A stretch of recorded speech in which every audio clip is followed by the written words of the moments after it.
Good morning, কেমন আছো সবাই? নিশ্চয়ই ভালো আছো, সুস্থ আছো। আর অনেক বন্ধুরা ফেসবুকে অ্যাড হয়েছো দেখতে পাচ্ছি। সবাইকে আবারও বলছি অসংখ্য ধন্যবাদ আমার প্রোফাইলে অ্যাড হওয়ার জন্য। তো এখন সকাল সকাল আমি বেরিয়ে পড়েছি। আজকে গোপা ক্রিয়েশনে নেমেছি, নেমে সাথে সাথে বেরিয়ে গেছি। কেন কি আমার মায়ের কাছে যেতে হচ্ছে আমাকে। মার কিছু মান্থলি কাজকর্ম থাকে যেগুলো আমাকে করতে হয়। তারপরে সেখান থেকে এসে গোপা ক্রিয়েশনে বসবো। এখন আছে আমাদের গঙ্গারামপুর চৌরঙ্গিতে। নিশ্চয়ই এটা অফিস টাইম, একটা বিজি টাইম। চলো এখন আমরা যেটা ক্রস করছি গঙ্গারামপুর বিশ্ব বাংলা। আর দেখেছো আকাশে কেমন মেঘ। কালকে রাতে কিন্তু গঙ্গারামপুরে বৃষ্টি হয়েছে। আজকের ওয়েদারটা বেশ ঠান্ডা ঠান্ডা ওয়েদার।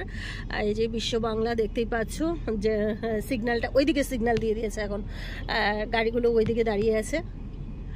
তো এই যে আমি যখনই যাই বাড়িতে তোমাদেরকে সব সময় এই বিশ্ব বাংলাটা শেয়ার করি। আমার খুব ভালো লাগে, ঘাসগুলো এত সুন্দর। তো টার্নিং নিলাম অন্য কারণ যে কতটা দরকার। দেখেছো আমাদের গঙ্গারামপুর শহরটা এখন কত সুন্দর হয়ে গেছে। এটা আমরা ডিভাইডারের মধ্যে প্রচুর গাছ লাগিয়েছে। গাছগুলো যখন ফুল ফোটে না, দেখতে খুব সুন্দর লাগে। এখানে রাস্তার ধারে একটা বাজার বসে, চলো রাস্তার ধারে একটা বাজার বসে। এটা এই জায়গাটার নাম হচ্ছে বিডিও অফিস মোড়।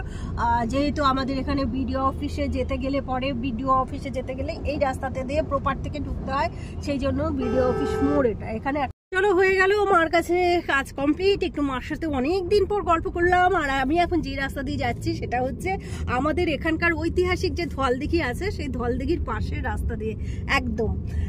দিঘিটা তোমাদের আমি এখান থেকে দেখাতে পারছি না, কারণ দিঘিটার সামনে অনেক গাছপালা বাড়িঘর আছে। কোনোদিন যদি আবার আসি, মানে কোনোদিন যদি পারি তোমাদের সাথে দিঘিটা অবশ্যই শেয়ার করব।